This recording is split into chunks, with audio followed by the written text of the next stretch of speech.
Olá, seja bem-vindo a mais um videocast aqui no YouTube Band News FM Rio, Saúde News já no ar. Obviamente você está acompanhando o nosso canal, se não se inscreveu, se inscreva, dê o joinha, compartilhe para todo mundo.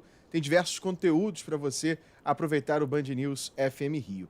Hoje vamos falar sobre as doenças cardíacas e a importância para você fazer os exames. É importante você procurar um especialista, de você fazer exames com imagens e por isso a gente hoje vai trazer isso no Saúde News. Aqui no nosso estúdio de podcast estão os cardiologistas especialistas em imagem cardíaca do CDPI Cardio, a doutora Fernanda Hertal e também o doutor Felipe Pena. Olá, tudo bem? Tudo ótimo. Tudo bom, Lacerda? Vamos falar então um pouco dessa preocupação que muitos brasileiros têm, né, com o problema cardíaco. Mas, ao mesmo tempo, também tem muitas pessoas que não procuram médico, não vão na imagem. Às vezes, quando chegam, já está tarde demais. É sempre importante a gente trazer um pouco desse debate para quem está acompanhando o nosso canal, né? Tudo bem, obrigada pela oportunidade da gente estar aqui hoje. Sem dúvida, um assunto super importante, né? Hoje, a doença mais prevalente, que mais causa morte no Brasil e no mundo. Então, acho que é ótimo essa oportunidade da gente discutir um pouquinho. E assim, a importância, como a gente tem uma doença que é muito prevalente, né? Como a Fernanda falou, é importante a gente conseguir identificar essa doença, né? E isso, hoje, com as tecnologias que a gente tem desenvolvidas, a gente consegue fazer uma detecção mais precoce, né? Uma coisa que eu sempre falo, a gente tem muito isso quando a gente vai tratar de câncer, a gente sabe que diagnosticar o câncer precoce é muito importante, as pessoas sobrevivem mais. Doença coronariana é a mesma coisa, a gente conseguir detectar ela de forma mais cedo, a gente consegue tratar essas pessoas melhor, né? Então vamos começar primeiro explicando o que é uma doença coronariana, que para mim eu tenho que falar bem devagarzinho, articulando as palavras. E a gente tem dentro desse tipo de doença, no infarto agudo do miocárdio, a angina estável, a insuficiência cardíaca isquêmica. O que diferencia esses tipos de patologia? Como é que está no Brasil essa situação? Vamos primeiro destrinchar essa sopinha de letrinhas e a gente, aos poucos, vai trazendo também como a pessoa identifica se está com esse problema ou não. Então, doença coronariana é a doença das artérias coronárias, né? Que, na verdade, são os vasos que irrigam o coração. São aqueles vasos que levam sangue, nutriente, oxigênio para o músculo cardíaco, que a gente chama de miocárdio. E todas essas sopas de letrinhas, como você disse, a angina estável, o infarto agudo do miocárdio, a insuficiência cardíaca, tem a ver com doença dessas artérias, né? Então, na angina estável, o que acontece é que a gente começa a ter placa de depósito, placa de aterosclerose, que a gente chama, que são placas de gordura, que vão se depositando ao longo da parede dessas artérias coronárias, né? E conforme essas placas aumentam ao longo do tempo, elas causam obstrução. Se a gente tem uma obstrução, o sangue não consegue passar adequadamente para o músculo cardíaco. Em algum momento, começa a faltar nutrientes e oxigênio para esse músculo cardíaco. Então, é aquela pessoa que começa a correr, que começa a subir uma escada e tem uma dor no peito. Ele para, senta um pouquinho, a dor melhora, continua a sua caminhada. Isso é o que a gente classifica como angina estável, né?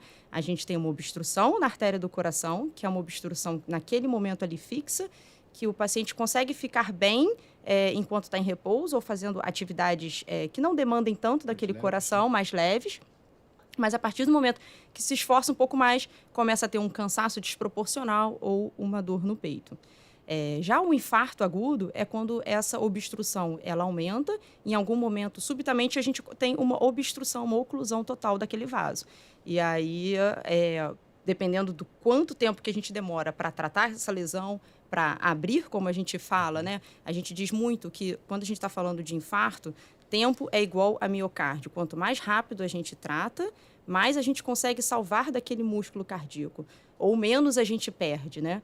E aí, quando a gente tem um infarto do miocárdio, que a gente não consegue intervir rapidamente, o que acontece é que a gente tem um músculo cardíaco que sofre uma cicatriz, ele fibrose e a gente acaba tendo uma disfunção. Aquele músculo que antes fazia uma contração legal, conseguia bombear bem o sangue do coração, ele passa a não conseguir mais ter essa função e ele se torna insuficiente. A gente tem a insuficiência cardíaca. Tudo isso atrelado, trazer um pouco para o popular, é o vaso entupido, né? Isso, Vaso exatamente. entupido. É o vaso entupido. Resumindo, é um vaso entupido, entendeu? É um vaso entupido. Uma maneira que eu gosto um pouco de explicar isso é o seguinte: a gente tem lá um cano que traz água para o nosso chuveiro. E aí, naquele cano ou no próprio chuveiro, começa a ter algum acúmulo ali de sujeira. E aí, você abre o chuveiro, você abre um pouquinho, a água está caindo. Agora, se você quer uma ducha mais forte, não adianta você rodar muito ali a torneira, que a água vai continuar não caindo na intensidade que você quer, porque está obstruído. É a mesma coisa que acontece com o nosso coração.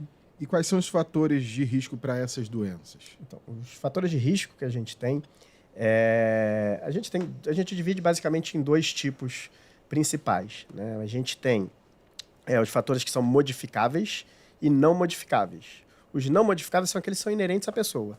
Então, tem um risco familiar, então pessoas que têm história na família de doença coronariana precoce, pessoas que com 40, 50 anos, tio, irmão, mãe, que tiveram problemas de infarto do coração, essa pessoa tem esse risco maior, isso está dentro do gene dela, isso a gente não consegue mexer, a gente não consegue modificar.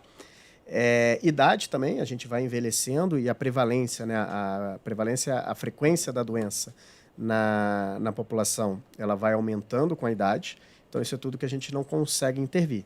E os fatores modificáveis, esses sim são aqueles que a gente tem influência e que é onde a gente tem que focar o nosso tratamento, né? Isso inclui hábitos de vida, então, pessoa que come mal, come muita gordura, muito sal, pessoas que não se exercitam, sedentarismo, fator de risco, álcool, cigarro, são todas coisas que levam do hábito de vida, e de doenças também, pressão alta, diabetes, colesterol alto. E aí o foco disso tudo, na verdade, quando a gente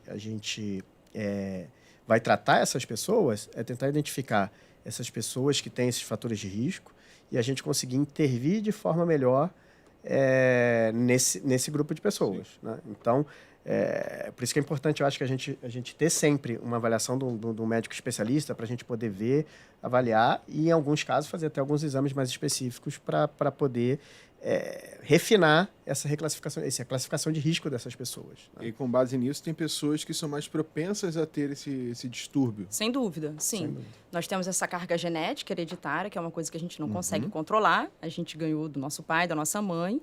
E isso a gente realmente não consegue mudar muito, pelo menos por enquanto. Mas a maioria a gente consegue, né? Então, realmente, a mudança do estilo de vida hoje é uma coisa que a gente consegue intervir bastante. E como a gente faz o diagnóstico da doença coronariana? Então, na verdade, assim, hoje em dia a gente tem vários métodos dentro da medicina que permitem dar esse diagnóstico, né? Então, a doença coronariana ela não é uma doença, igual a Fernanda falou, que ela não começa de repente, né? Aquela doença coronariana ela começa ao longo do tempo, ao longo da vida da pessoa. É uma doença para uma vida toda. Então, aquela pessoa que infartou aos 60 anos, aos 65 anos, ela não começou a desenvolver a placa dela, esse depósito de gordura na parede dos vasos, com 64. Ela começou a depositar com 30, com escolhas que ela fez 30 anos antes, no passado.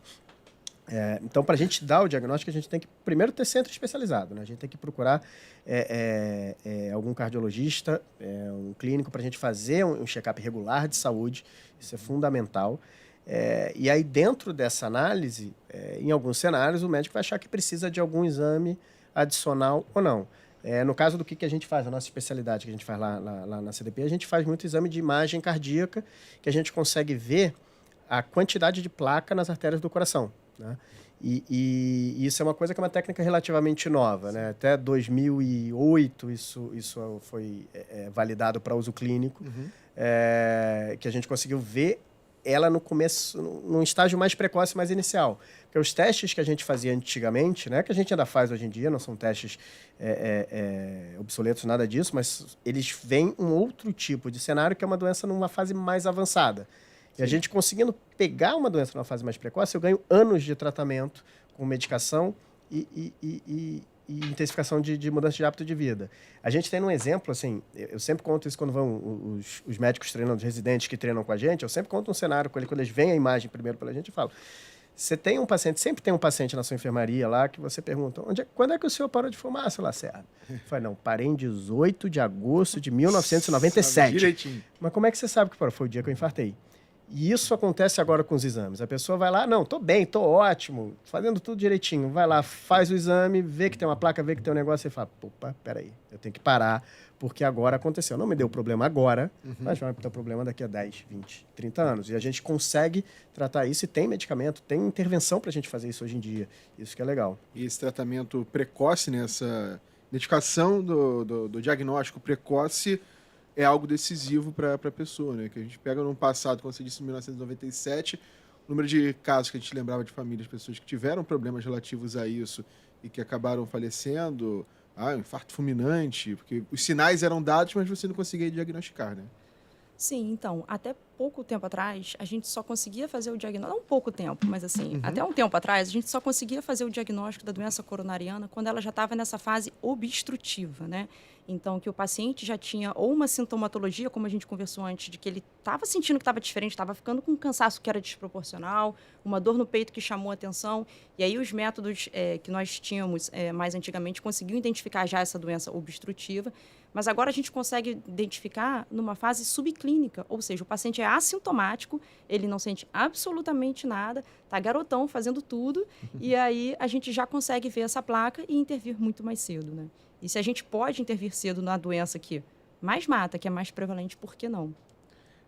A dificuldade de diagnosticar esse tipo de doença, né? São doenças fatais, não só no Brasil, mas também no mundo, e quais são os desafios para você chegar nesse diagnóstico? Porque é muita tecnologia, são muitos dados, são muitos estudos, e como é que a gente vai avançando nisso, né? Quais são os próximos desafios? Uma vez que uma tecnologia que chegou em 2007, 2008, está aqui, obviamente, na sequência a gente tem uma nova. Como é que são superados esses desafios para identificar e diagnosticar cada vez mais precisamente um problema? Eu acho que o primeiro desafio é a gente procurar ajuda médica, né? A gente procurar, enfim, o serviço de saúde. Quando a gente é criança, nossa mãe, nosso pai pega a nossa mão, pega no colo e leva no pediatra.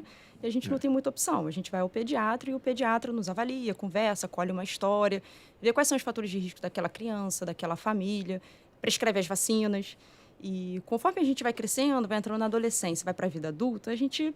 Teimoso, né? Exatamente. Não tem mais ninguém que pegue ali a nossa mão e nos leve ao clínico, ao cardiologista, né? Então, a gente sabe que o adulto também precisa ir ao médico, né? Em torno ali dos 20 anos, o ideal é que a gente vá ao médico para ver como está a nossa saúde. Não é ir ao médico porque eu estou doente ou ir ao médico porque eu preciso tomar um remédio agora. É o contrário, né? É entender qual é a sua vida, qual é a sua história familiar, como que eu posso intervir aqui precocemente. Então, se você fuma, eu vou te convencer a parar de fumar. Se você está acima do peso, eu vou te convencer a melhorar a sua alimentação, colocar uma atividade física. E se você tem algum fator de risco ali na família que chame a atenção do seu médico, ele vai, de repente, propor algum screening específico para você numa idade mais jovem.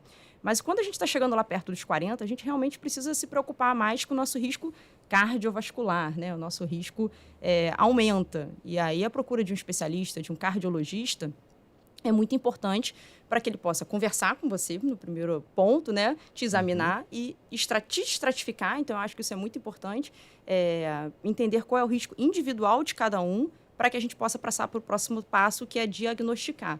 Né? A gente não chega lá na clínica para fazer um exame sem antes ter todo esse processo para identificar qual é o melhor exame para cada paciente. E uma vez diagnosticado com o problema, quais são os passos, os próximos, tratamentos disponíveis? O que se faz? Então, na verdade, o que a gente tem hoje disponível? A gente tem medicação, né? A gente tem medicações que ajudam a controlar o colesterol, medicações que fazem parte ali para melhorar ali o trabalho do coração que a gente faz para o paciente que tem esse diagnóstico. Isso tudo diminui risco, já tem trabalho científico assim, bem consolidado na literatura que isso diminui risco de infarto de longo prazo, diminui risco de morte de longo prazo.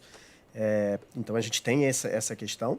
E naqueles casos mais extremos, aí pacientes que têm sintomas, pacientes que precisam de um tratamento mais intensivo, mais agressivo, e aí a gente tem os procedimentos que o pessoal conhece como colocar o stent, né? Que o stent nada mais é do que uma mola, né? Na verdade, você tem um entupimento ali no vaso, no cano, vaso entupido, você vai com uma molinha ali, você abre aquela lesão, aquela artéria, e você melhora o fluxo para aquela região que estava lesão. E nos casos Outros também você tem precisa até de cirurgia cardíaca, que são aquela famosa ponte de safena que todo mundo já ouviu falar. Na verdade, hoje em dia já é ponte mamária, mas já é melhor, mas é o que todo mundo faz, que é a cirurgia de revascularização, que eu pego, na verdade, a gente faz um desvio, né? Eu tiro o sangue de outro lugar e coloco um enxerto para levar o sangue naquele território. Mas isso tudo, pessoa passando pelo especialista, vendo, não é todo mundo que vai precisar de uma intervenção dessa. O foco do que eu acho que a Fernanda falou ali, que é muito importante, né? É a avaliação clínica daquele paciente, né? Alguém examinar, alguém olhar, alguém acompanhar. E aí, se precisar de algum exame adicional, a gente hoje na medicina tem recurso para fazer esses exames adicionais para ver, para classificar melhor essas pessoas e começar a intervir na saúde delas muito mais precocemente. Quando a gente intervém no começo da doença, o processo, a resposta é melhor. Né? A gente tem literatura embasando isso. Né? Por isso que é importante essa conscientização. Né? As pessoas ignoram, né? Só vão quando sentem alguma coisa. Ninguém vai, a gente está sempre trabalhando, corrido, dia a dia, filho não sei o quê, escola, confusão, trabalho, chefe e tal. Não tem o tempo de ir no médico. Isso tudo acaba sendo um agravantezinho.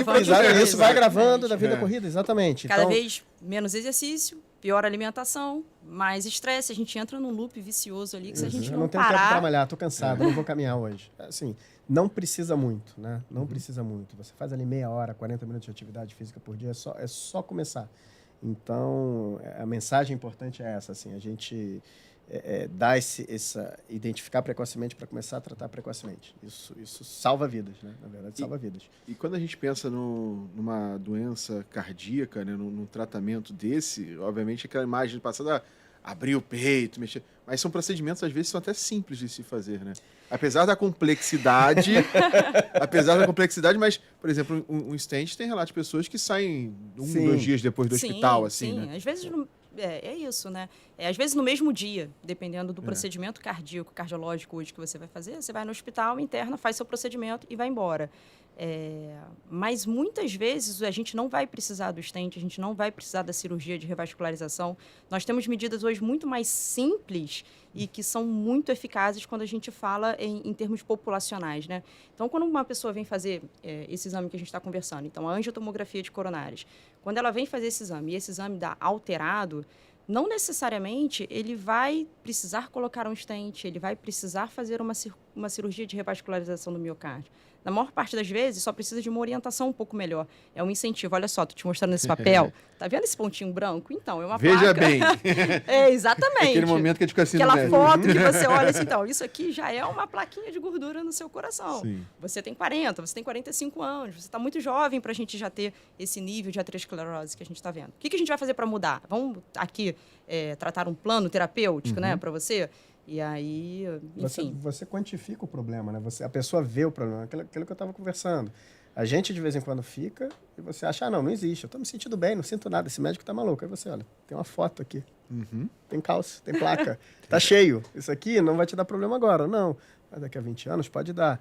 E aí as pessoas fazem aquela brincadeira que eu fiz do para de fumar. Cara, parei de fumar naquele mês. Quando eu fiz aquele exame, descobri que tinha. A gente tem casos assim, né? Que a gente vê que os médicos que pedem pra gente exame acabam retornando pra gente essas informações. Tipo, o cara começou a tratar. A gente vê, inclusive, de vez em quando, exame de acompanhamento que regride. A placa ela pode ter um componente que é calcificado, que é uma cicatrização, mas tem a componente de gordura. Já viu, o paciente fez, aí ele começa um tratamento mais intensivo, repetiu o exame 2 anos depois, diminuiu a placa. Ou seja, era uma placa que estava progredindo, ela regrediu. Isso tem impacto na qualidade de vida. Sim. Quer dizer, isso aí, lógico que a gente não tem bola de cristal, não posso prever que ia infartar, mas era um paciente que estava num risco muito maior e que a gente diminuiu e sem precisar de procedimento invasivo. Remédio, mudança de hábito de vida, começa a malhar, correr. E aí, isso é legal de ver, assim, de acompanhar. Isso é muito legal da tecnologia atual que a gente tem, né? Então, a gente vai entendendo ao longo do tempo como que as doenças são. Antigamente, a gente achava que a doença coronariana ela só iria ladeira abaixo. A gente só vai piorar, só vai progredir. E hoje a gente vê que com como a gente consegue diagnosticar mais precocemente, como a gente tem medidas mais efetivas, a gente consegue controlar a progressão e, em alguns casos, inclusive, reduzir mesmo o volume de placa que a gente chama. E isso é muito bom. É isso que eu queria até falar com vocês, né? Porque no passado, para se identificar uma doença coronariana, o médico às vezes era um eletrocardiograma, um teste de esforço, você via lá o sobe e desce dos seus batimentos cardíacos, mas agora a gente tem novos serviços, né? Você consegue mapear, você consegue visualizar melhor o problema que você tem. E como é que é a busca por esse serviço, né? Como é que a pessoa vai atrás desse serviço e a diferença que faz em ser diagnosticado com uma imagem mais detalhado para tentar solucionar esse problema e, às vezes, até conseguir solucionar esse problema à frente. Então, é sempre importante a gente ter um médico de confiança, né? Em geral, quando a gente está falando aqui de doença coronariana, a gente vai falar de um cardiologista, um especialista. Então, esse seu médico, ele vai te avaliar e vai examinar e vai decidir ali o que ele precisa a mais de exame. E se ele achar que precisa de algum exame adicional a mais, ele vai pedir para o centro de excelência, onde a gente vai conseguir fazer uma análise mais acurada ali da situação desse paciente. Então, dá um exemplo que a gente faz isso de rotina lá no CDPI, quando pedem exame para a gente, aqueles pacientes que precisam, a gente, de vez em quando tem alguma alteração, a gente já conversa com o médico, a gente já orienta o médico, a gente já consegue discutir o caso. Em alguns cenários, a gente fala sempre pro paciente, o paciente tem essa ideia de que é simples, né? Stent, ou cirurgia, ou não sei o quê, e de vez em quando você tem no mesmo cenário uma decisão que é muito mais individualizada, né? A gente, de repente, colocaria stent nessa mesma lesão numa pessoa de 50 anos, mas numa pessoa de 70, 80 anos, de repente a gente optaria por outro tratamento. Ou, em outros cenários, a gente abordaria de formas diferentes a mesma patologia. Então, isso, o especialista, né? Você ter o especialista, o clínico, aquele médico que examina, conversando junto com o médico que faz o exame e junto com o médico que faz a intervenção se for necessária, fazendo um time cardiológico que a gente chama, é fundamental. Isso a gente consegue guiar. Então, isso a gente só consegue fazer em centros de excelência, né? Eu acho que é uma forma da gente encarar isso. Quer complementar, doutor? Então, essa comunicação entre paciente, médico assistente, né, o cardiologista, o médico de confiança do paciente, aquele médico que está realizando o exame, é muito importante, né? Quando a gente está num cenário ali de uma clínica especializada, quando a gente está ali na CDPI Cardio, a gente tem esse canal de comunicação muito aberto entre todos esses elos. Então, a gente consegue aliar os melhores equipamentos, né, a melhor tecnologia, com profissionais bem formados, com o cuidado que a gente precisa ter individualizado com cada paciente. Então, as histórias de vida desses pacientes são diferentes, as doenças que esses pacientes estão são diferentes, e a gente consegue e a gente precisa individualizar isso, né? Isso é muito importante. Então, primeiro, no passo a passo, procure um cardiologista, Exatamente. Converse com ele, veja o que você precisa fazer e aí sim vá ao CDPI para fazer o diagnóstico. A gente bater lá na porta. Não, bater lá na porta, você pediu, não faz.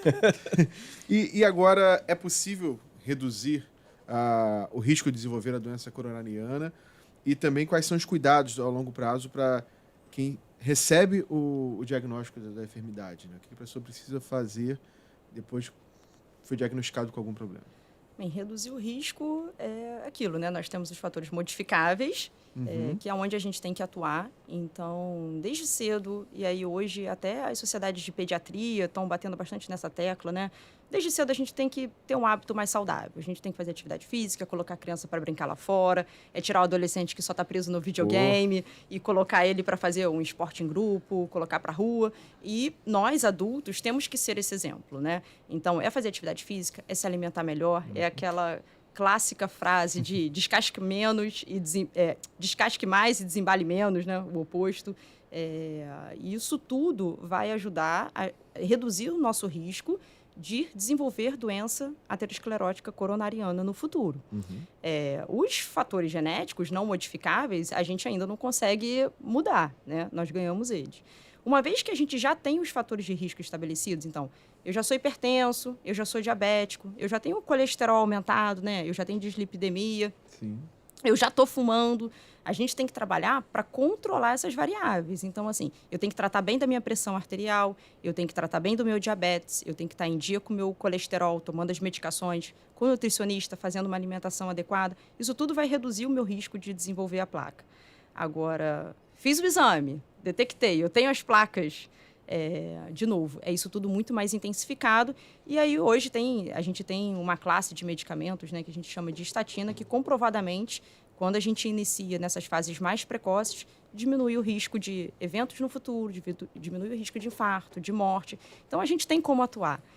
Quando a gente recebe lá um exame alterado, isso não é uma sentença ruim. Pelo contrário, é um recomeço, uma oportunidade de mudar agora antes que alguma coisa ruim aconteça depois. Tem gente que recebe o diagnóstico já tardio, né? Porque não foi correr atrás. Exatamente, já lá no infarto, numa insuficiência cardíaca isquêmica, então... Agora, a gente já abriu esse nosso bate-papo com uma sopinha de letrinhas e a gente tem alguns dados também aqui em relação à doença arterial coronariana no mundo, né? E a gente, alguns dados que são até um pouco mais antigos, comparados, segundo os dados que a gente tem disponível.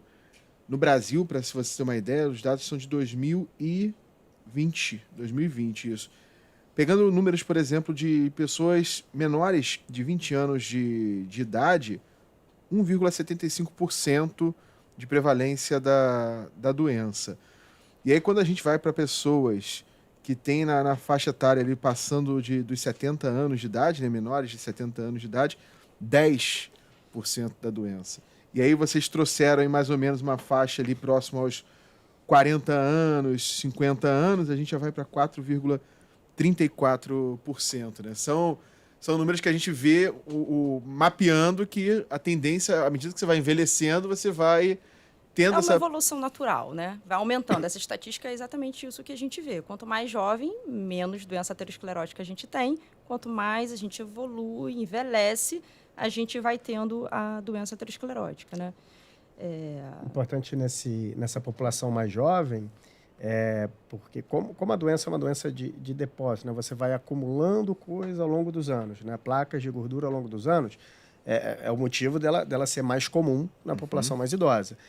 Mas aquelas pessoas mais jovens que têm esse acúmulo mais acelerado, em geral, são pessoas que têm história na família de doença coronariana, né? De infarto. Então, a gente tem casos de colegas médicos, o pai infartou com 40 anos, ele faz o exame lá, fez o exame com a gente, tem certinho. 35 anos, tem placa lá, já tinha placa Exatamente. Então, assim, a história familiar, né? O peso da genética ali, ela é muito, muito importante ainda, né? Por isso que ela é mais prevalente. E esses dados que falou, assim, eu acho que tem aí 4 milhões de brasileiros, dados de 2019, são portadores de doença coronariana. É muita gente, né? Quando a gente pega a causa de morte mais comum no mundo, é a doença coronariana, né? São as doenças cardiovasculares que a gente chama, e aí inclui AVC, que o pessoal conhece como derrame. Mas dentro das cardiovasculares, o infarto é mais comum, né? Então, é importante a gente tratar isso, né? A gente tentar intervir, que é uma doença que mais mata. É aquilo que eu falei no começo, né? Que eu comecei falando. A gente tem essa noção para câncer, a gente tem muito fácil, né? Pô, vou diagnosticar o câncer ali precocemente. Claro, óbvio, vamos fazer. Todo mundo faz a mamografia, faz o Papa Nicolau, todo mundo, isso está enraizado. Sim. E doença coronariana, as pessoas, não, deixa quando tiver problema, vai para frente. E quando você, né? Mas exatamente, você consegue pegar ela precoce. Pegar precoce muda, as pessoas vivem melhor. Você falou dos 4 milhões de 2019, em 1990 era de 1,48 milhão. Pois é, população envelhecendo. Triplicou nas últimas 3 décadas no Brasil, né? Hoje a gente sabe que 9 milhões de pessoas no mundo morrem por ano por doença aterosclerótica coronariana. No Brasil, enquanto a gente está fazendo esse bate-papo aqui, de 40 minutos, 1 hora, 13 pessoas vão morrer de infarto. Caramba. Então, não é uma doença que a gente pode ignorar. E é possível virar o jogo com o diagnóstico. E é possível virar o jogo. Essa mensagem que a gente deixa aqui nesse final, né? Procure o médico, vá fazer o seu exame e, obviamente, você tem que fazer a sua consulta e é possível, no início, você ser diagnosticado e resolver, às vezes podendo resolver um problema maior, né? Essa mensagem final você pode deixar aí, vocês podem deixar para quem está acompanhando a nossa live. Então, acho que o primeiro passo realmente é a gente procurar um médico, né? O nosso cardiologista, aquele nosso médico de confiança, ele vai nos examinar, vai colher a nossa história e aí vai começar a traçar qual é a melhor conduta, qual é o melhor exame para cada um. A gente precisa escutar o nosso coração. E aí eu falo principalmente para as mulheres, porque as mulheres acham que doença aterosclerótica coronariana, que infarto, é uma doença só do homem. E, na verdade, isso não é verdade. A mulher ali na fase mais precoce, quanto mais jovem, realmente as estatísticas mostram que o homem tem uma maior prevalência de doença do que a mulher, mas a gente também envelhece, a gente chega à menopausa e ali a gente tem a mesma probabilidade, a mesma prevalência, a mesma chance de doença aterosclerótica que o homem. A mulher adoece tanto do coração quanto do homem. A única diferença é que às vezes a doença é um pouquinho diferente. Então, realmente, a gente precisa procurar um médico. Surge um pouco mais tarde da mulher, né? Isso é uma coisa que é a mensagem importante da Fernanda.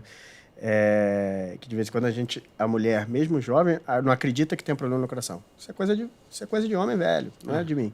Então, é importante você procurar. E reforçando de mensagem final do que eu falar, é diagnosticar precocemente. Essa mensagem que eu acho que é o mais importante. A gente, diagnosticando essa doença de forma precoce, a gente consegue fazer intervenções ali, não necessariamente cirúrgica ou procedimento, mas intervenções de hábitos de vida, intervenções de medicamento, que vai melhorar a qualidade e quantidade de vida dessa pessoa. Então, assim, a gente tem tudo na nossa mão para fazer, é só correr atrás. Agradecer a doutora Fernanda Hertal, doutor Felipe Pena, são cardiologistas, especialistas em imagem cardíaca da CDPI Cardio, que participaram desse Saúde News. Você pode comentar através do chat do que gostou, se tem alguma dúvida, compartilhar para quem queira saber um pouco mais desse conteúdo e teremos outros Saúde News também para trazer um pouco mais de dicas para você, gente. E claro, se viu o vídeo até agora, compartilha ele, curta o nosso canal também, se inscrevendo aí no YouTube da Band News FM Rio. Obrigado pela participação de vocês. Eu ia falar só da rede social, que a gente tem a rede social da CDPI, que a gente pode também seguir, o @sergiofranco.cdpi, só procurar a gente lá, vai ter, enfim, várias informações ali de medicina, acho que é legal acompanhar. @sergiofranco.cdpi. Tá passando aí na tela aí, você pode se inscrever. Obrigado mais uma vez, viu? Obrigada. Obrigado, Tchau, gente.